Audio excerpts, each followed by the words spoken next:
Oi, meu nome é Márcia Jamile e eu sou a administradora do site Arqueologia Egípcia. E nesse vídeo, em comemoração aos 3.000 inscritos do canal, eu falarei sobre os amuletos egípcios. Estes curiosos artefatos que vemos em várias coleções egípcias espalhadas pelos museus do mundo.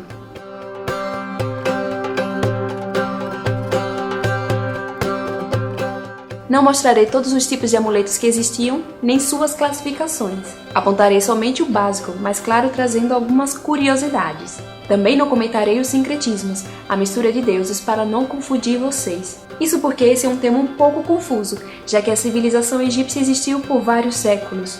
E graças à sua longevidade, vários desses sincretismos foram realizados. Mas antes de dar início ao conteúdo tema desse vídeo, preciso falar um pouquinho o que nós acadêmicos denominamos de egiptomania, porque é graças a ela que a maioria das pessoas conhece alguns dos amuletos egípcios, porque que a maior parte foi de forma equivocada. Por isso é importante falar sobre ela antes de dar continuidade ao assunto.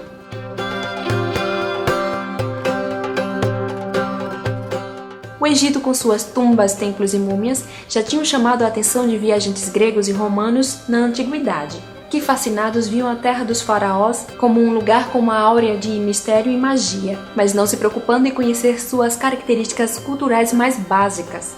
E isso se seguiu mesmo séculos depois, com a invasão francesa ao Egito, através da incursão militar de Napoleão Bonaparte, quando os artistas, cientistas e literatos de Napoleão desenvolveram volumes para divulgar o que tinham descoberto lá, acabaram desencadeando um fenômeno forte ainda hoje, a chamada atualmente de egiptomania. E quanto que a egiptologia é o estudo científico do passado egípcio, que requer reflexões e debates teóricos, além da tradução e discussão acerca dos hieróglifos egípcios, a egiptomania é a reinterpretação do passado egípcio para fins de entretenimento, comercial ou social. Quando você encontra a influência do Antigo Egito nas artes, no cinema e na literatura, ou mesmo em algumas religiões ou alguns grupos sociais que tentam criar algum vínculo com essa antiga civilização. Isso é graças à egiptomania. O grande problema dela é que por vezes a civilização egípcia é apresentada de forma equivocada.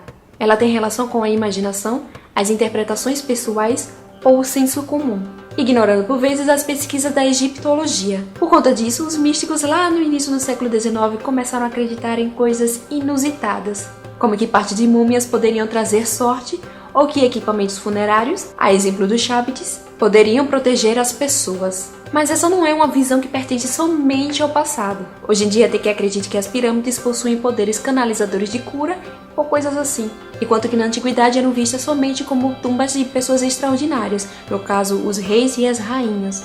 Então, e prestem atenção nisso, é muito, mas muito importante não levar em consideração os valores que criamos hoje para o passado egípcio, porque isso simplesmente pode não dar certo. Atualmente podemos encontrar vários livros, revistas e sites que apresentam esse Egito místico de uma forma que ele não era, e usualmente apresentam atribuições a alguns amuletos egípcios que não condiziam com seu uso real, ou dão um caráter de amuleto para o que nem sequer é usado como amuleto. Darei alguns exemplos.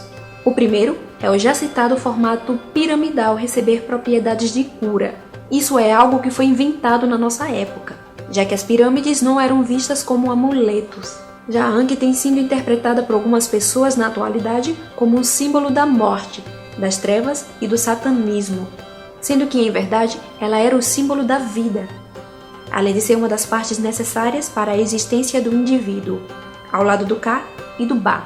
O Adjet, o chamado Olho de Horus, é o amuleto que mais vi receber reinterpretações.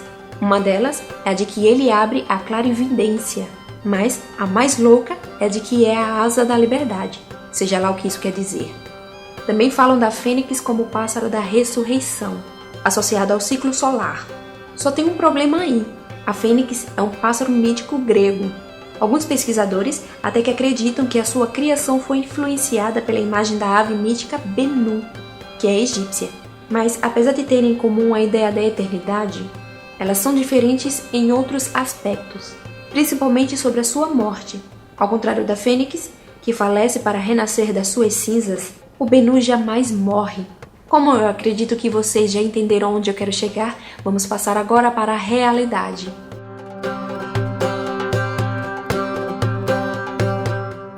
A religião oficial egípcia consistia em cultos e festas religiosas espalhadas pelos principais templos do país. Tais atividades usualmente eram regidas pelos sacerdotes e, em raros momentos, pelos faraós ou membros da sua família. Em paralelo, tinha a religião da população em geral, que, impedidos de entrar nos locais mais sagrados do país, exceto em determinadas épocas do ano, como em comemorações anuais, como é o caso da festa da bebedeira, exerciam pequenos rituais e faziam uso de amuletos para alcançar alguma graça ou mesmo para fazer o mal.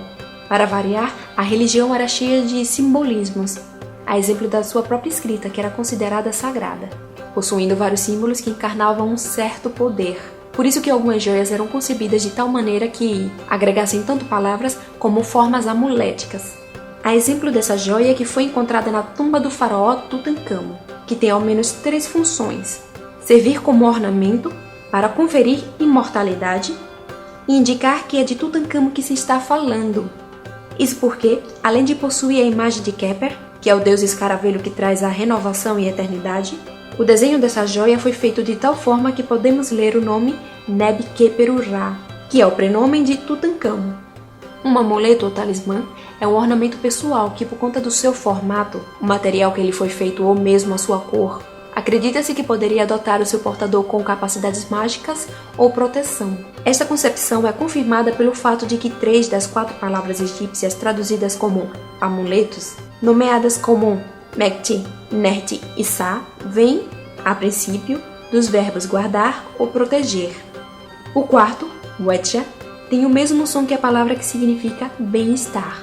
Ao contrário do que muitos pensam, os amuletos egípcios não se limitavam a objetos como a Ankh ou o olho de Horus. É bem verdade que os egípcios eram muito supersticiosos e por isso tinham centenas desses artefatos para as mais variadas finalidades, que iam desde a procura pela saúde física ou afastar os maus espíritos.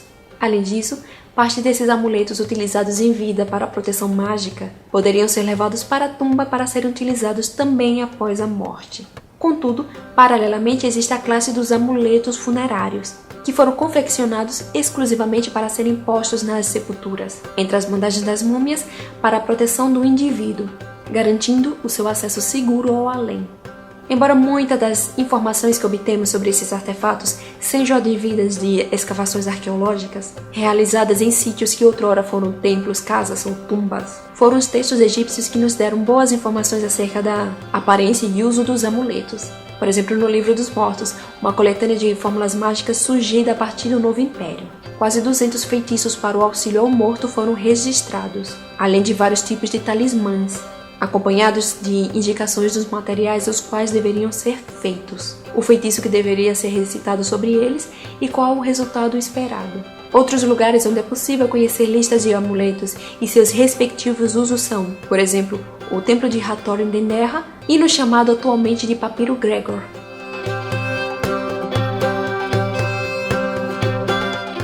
Sabemos que uma série de objetos possuíam funções amuléticas. Um exemplo são os decretos oraculares, que tinham como objetivo salvaguardar seus portadores. No terceiro período intermediário, esses decretos poderiam ser utilizados em cilindros postos ao redor do pescoço, assumindo a função de um talismã. O conteúdo do decreto era uma promessa divina, para manter o proprietário seguro de uma série de dificuldades que poderiam afetar a sua vida. Estes poderiam ser um problema de saúde ou financeiros, perigos enfrentados durante uma viagem ou diariamente, ira dos deuses, sonhos ruins e até de inimigos estrangeiros. Imagens de antepassados também poderiam assumir o papel de proteger o indivíduo, e mesmo determinados tipos de vestimentas durante o parto poderiam ter funções amuléticas. De acordo com a pesquisadora Karen Andrews, o próprio Livro dos Mortos não deixa de ser um tipo de amuleto funerário, que tinha como destino final ser depositado na tumba com a múmia. Também sabemos que alguns pais de recém-nascidos adotavam como amuleto o uso de papiros com textos de proteção para que o bebê pudesse sobreviver. A taxa de mortalidade infantil no Egito era alta, sem contar que a época de desmame da criança era um momento crítico para a sobrevivência dela, já que ela teria que deixar o leite materno de lado e passar a comer alimentos cozidos ou processados. Assim, mesmo se as consultas oraculares dos templos apontassem que a criança ia sobreviver, por garantia os pais enrolavam esse papiro em seu pescoço onde, dentre as fórmulas mágicas, estariam os dizeres o deus fulano, sei lá, vamos dizer Amon. O deus Amon disse que ele ou ela irá sobreviver. Mas muitos outros artefatos para proteger os infantes foram criados. A exemplo de um vaso cerâmico que tinha o formato de uma mulher sentada. Provavelmente, ele foi um recipiente para leite materno que serviu como amuleto. No livro do ataúde e também no livro dos mortos estão presentes feitiços que, quando recitados sobre imagens de amuletos desenhados em bandagens de múmias, transformam a própria bandagem em talismã. Também foi uma prática em textos religiosos do Novo Império em diante, magias serem recitadas sobre formas amuléticas registradas em linha e postas paralelamente ao corpo do doente. Às vezes o desenho era feito diretamente nas mãos do paciente e depois lambido por ele, para que a potencialidade da imagem e das palavras fosse passada para o corpo. Imagens de divindades e animais sagrados também poderiam ser utilizadas para esse fim. Existem mais de 1000 divindades egípcias, mas somente algumas inspiraram a criação de amuletos, e algumas poucas são identificáveis graças à presença do nome da divindade, ou graças à sua própria forma que é extremamente reconhecível. A deusa Ísis ou deus Min são ótimos exemplos. Ela, que é a protetora do trono real, possui literalmente um trono em sua cabeça, e ele, como deus da fertilidade, é representado com o pênis ereto, o corpo enrolado como uma múmia, com mãos levantando um mangual sobre o seu ombro direito e com 2 penas altas em uma coroa. Porém, temos muitos outros exemplos de difícil identificação. É o caso daqueles que possuem cabeças de animais, já que um único animal poderia representar diferentes divindades. Ótimos exemplos são as deusas Sekhmet, Tefnut e Mehit, que às vezes poderiam ser representadas com a cabeça de uma leoa.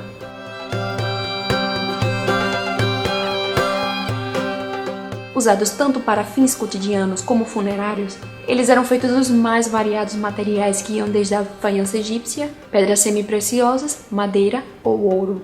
Às vezes era indicado que um determinado amuleto fosse feito com um material específico, mas sabemos que essa não era uma regra seguida à risca nem pelos próprios egípcios antigos. Então direi para vocês quais eram as matérias-primas de uma forma bem geral. Uma das principais é a já citada faiança egípcia, que é um material cerâmico não argiloso de superfície vítrea. Ela poderia ser feita tanto em azul como em verde, e eram justamente essas 2 cores utilizadas nos amuletos. A terracota era um material igualmente visado para fazê-los. A sua matéria-prima, o barro, estava disponível em vários lugares. Pedras também eram utilizadas, tais como jaspe vermelho, feldespato, cornalina, hematita, crisopácio, turquesa, lápis-lazuli, e algumas delas nós sabemos as suas origens. Por exemplo, o jaspe vermelho era advindo do deserto oriental, mais especificamente de Wadi Saga e Wadi Gerida. O feldespato é encontrado em diferentes lugares do deserto oriental e também está disponível no deserto ocidental sudanês. A hematita no deserto oriental e a turquesa no Sinaí. Já o lápis-lazuli é um mistério. Acredita-se que poderia ser extraído no oásis de Kargra, ou quem sabe ser importado do Afeganistão. E também temos o uso de metais tais como o bronze e os preciosos ouro e prata. O ouro era obtido do Sudão, antiga Núbia, já a prata era importada do Oriente Próximo.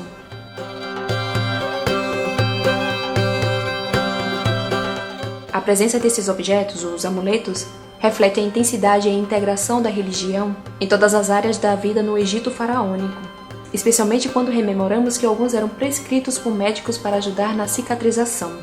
Tudo bem que no papiro de Edwin Smith, o mais sistemático documento médico do Antigo Egito que chegou até nós, contém apenas 8 magias, mas outras fontes indicam que, embora muitos médicos egípcios fossem pragmáticos, o uso de amuletos egípcios para a cura não era de todo posto de lado. Uma interpretação definitiva das funções dos amuletos em qualquer período é difícil, em especial daqueles advindos do período pré-dinástico, devido à ausência de fontes escritas. É exatamente por isso que qualquer interpretação acerca é feita na base da especulação. O posicionamento do amuleto no corpo originalmente possui um significado especial, exceto após o período ptolomaico, quando começou a ser depositado aleatoriamente. Porém, quando as primeiras múmias foram desenfaixadas no século XVIII e XIX, esses registros não foram feitos de forma satisfatória.